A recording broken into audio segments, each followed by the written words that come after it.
श्री रामनवमी उत्सवाच्या प्रथम दिवशी जुन्नर येथील साईभक्त श्री बाबू जाधव यांनी सुमारे 928 ग्रॅम वजनाचा आकर्षक नक्षीकाम असलेला चांदीचा हार साईबाबा चरणी अर्पण करून साईबाबा संस्थानचे उपमुख्य कार्यकारी अधिकारी भीमराज दराडे यांच्याकडे सुपूर्द केला। संस्थानच्या वतीने त्यांचा सत्कार करण्यात आला आहे। श्री साई बाबा को देश विदेश के लाखों गुरु के सापिक सर इग्नोर द माइक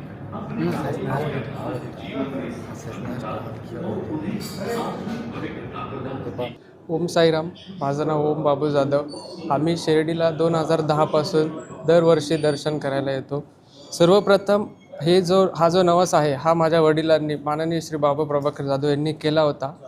आम्हाला प्लॉट खरेदीसाठी खूप अडचण येत होत्या, त्याच्यासाठी वडिलांनी हा नवस केला होता की माझा प्लॉट खरेदी झाला की मी साईबाबांना 1 किलोचा हार चांदीचा दान करेल, आणि ते 1-1.5 वर्षापूर्वी हा नवस केला होता। आत्ता 5 महिने झाले आमचा तो नवस पूर्ण झालेला आहे, आणि आम्ही हा जो चांदीचा 1 किलोचा हार आहे आम्ही तो घेऊन आलो आहेत साईबाबांसाठी। शिर्डी तसेच राहता परिसरातील अशा नवनवीन घडामोडी जाणून घेण्यासाठी प्रवरा न्यूज चॅनलला सबस्क्राईब करा। प्रवरा न्यूजसाठी प्रतिनिधी पत्रकार राजेंद्र गडकरी, शिर्डी परिसर।